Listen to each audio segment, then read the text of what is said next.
Hi, and welcome back to our video series on software engineering practices in a non-software engineering distributed setting. In this video, we will be covering outsourcing. We will thus go over what it is, its advantages and risks, implementation process, and finally, discuss the survey results. Let us first start off with a simple example. Imagine you're getting a call about your credit card from Visa. It's more often the case that you're not actually speaking to a Visa employee, but rather to a third party which subcontracted the work and who's hired to make a call on their behalf. So outsourcing is the practice of engaging a third party to perform services that traditionally were performed in-house. Now, while it's said that outsourcing has been around for centuries, the first actual large-scale usage of outsourcing happened in 1989, when Kodak outsourced its data center operations to IBM. This large-scale transformation incited other companies to transfer their assets and staff to outsourcing vendors, thus commoditizing the outsourcing service and paving the way from IT outsourcing towards a more general approach, which is business process outsourcing, also known as BPO. Now, business process outsourcing consists of outsourcing to a third-party provider various business processes. I'll briefly give an example of each of the areas covered by BPO. First of all, human resources can be related to recruitment or payroll. Knowledge and decision service covers project management and consulting. Operation support services covers facility management and logistics. Back office services covers administrative and management support services.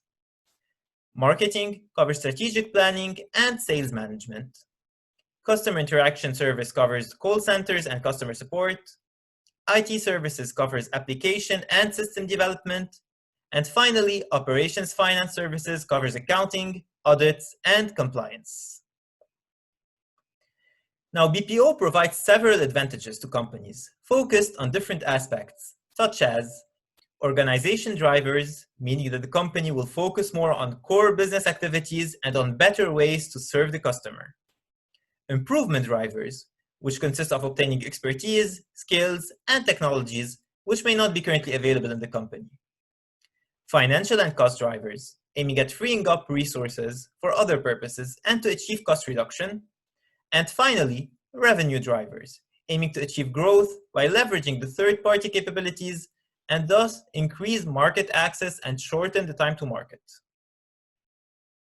However, outsourcing and specifically BPO doesn't come up without its challenges, which relate to a lack of organization skills in the parent company can hinder the relation with the provider or even miss out on critical SLAs.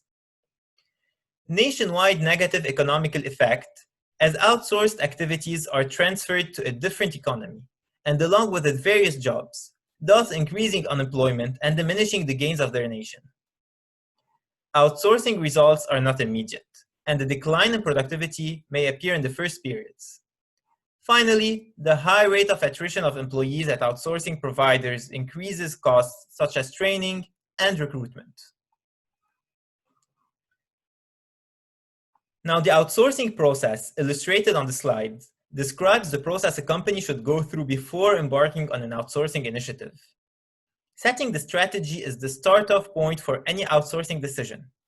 Based on the latter, the company should set up the scope of work, which will be sent out as an RFP for the identified vendors. Once the provider is shortlisted and the agreement negotiated, the contract is signed. Going into the implementation phase, the outsourced vendors takes over and launches the project budgeting and plans the transition.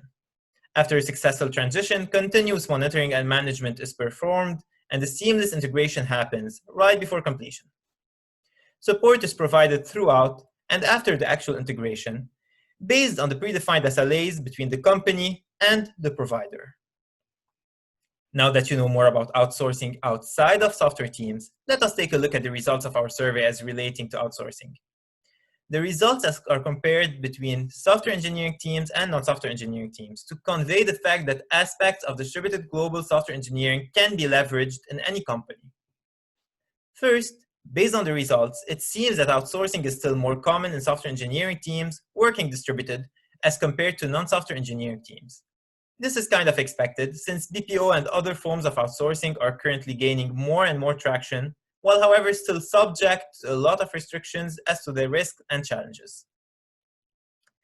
Looking at the second question on what's the main reason for outsourcing, the misconception that outsourcing is mainly driven by cost is apparent in software engineering teams. In the latter, 62% of the respondents answered that cost cutting was the main reason for outsourcing. However, in today's world, outsourcing is becoming less about cost cutting and more focused on improving access to talent and on the agility of service offering. Moreover, as previously mentioned, from a cost perspective, outsourcing may not always be the right solution and cannot be considered as one fit-for-all model. Finally, to conclude this video, there is one question I would like to ask you. Is outsourcing always the right choice? Actually, there is no right or wrong choice. Outsourcing is now being leveraged by companies worldwide and is further accelerated by globalization. However, a company should always know its goals and ensure that it has a vision that it needs to accomplish and follow, based on which outsourcing should be assessed and considered as either a lever pushing the company forward or a risk which will hold it down. Thank you for listening to this video. Please follow the channel and follow my teammates' videos as well.